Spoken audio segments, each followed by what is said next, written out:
After watching this very short video, you will appreciate the reason why our ancestors insisted on a man and a woman keeping themselves chaste before marriage. You will understand why we have a cultural practice called Imenwabo, the act of deflowering a maiden after a wedding has taken place. Freedom has become a pressure. There's become a societal pressure to be free. Mostly the term hookup culture is used between 15 and 30. So you're correct in saying a 32-year-old woman should have the right to have sex with whoever the hell she wants to have sex with. And I'm right there with you. She should have choice, whatever. But young women, young men who are developing emotionally, mentally should not have the right. No, that's not what. No, can I finish? Yeah, sorry. Okay, sorry. So you interrupted, so I didn't get to finish. I'm so sorry. Okay.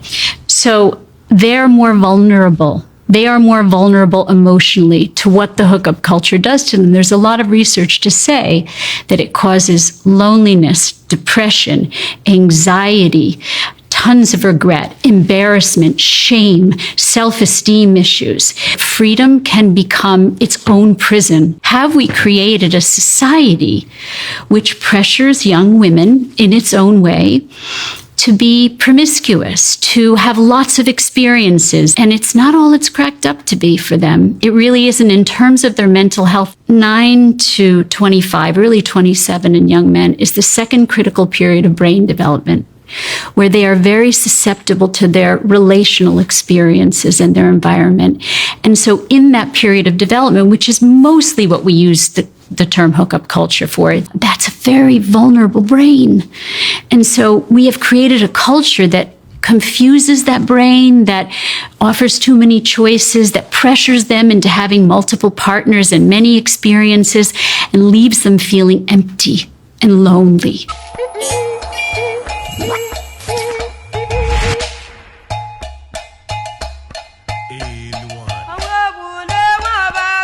Taking place.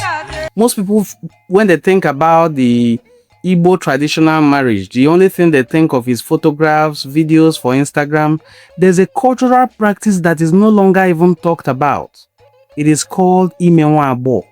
It is the cultural practice where a young maiden who had just gotten married is deflowered. Now, it is the deflowering of this particular maiden that helps to find out, that helps to investigate or reveal whether the young maiden was a virgin before marriage. Now, it is after the deflowering that the parenting of this particular young maiden is revealed. If she turns out to be a virgin, now the white cloth akwacha that was used as their bedding is put in a tray, hawked around the village by the same young women with pride, and money is being put in every of it. In every household they get to, people put money. It is a mark of respect and honor. And then the groom sends some gifts to the mother and father of the bride who he has married. If this activity fails, people also get to know that this young maiden was probably not a virgin when she got married. Now, this particular cultural practice was aimed at promoting chastity. This particular cultural practice was aimed at ensuring that a woman remains in her state of unso, what you people call holiness, until she gets married. But where are we today? We're in a situation, we're in a dangerous situation and period of casual hookup sex, and people have as many multiple partners as they can think of before they get married, so that when they get married they'll begin to experience all kinds of problem with compatibility and all kind of stuffs that you can think of, problem with also people who have inherited chronic STDs, bringing it into their marriage, and then begin to have problems giving birth. So our ancestors foresaw all this and understood that it is not good for a young maiden to have multiple experiences before marriage. Now, as a biotechnologist myself, I know this for a fact.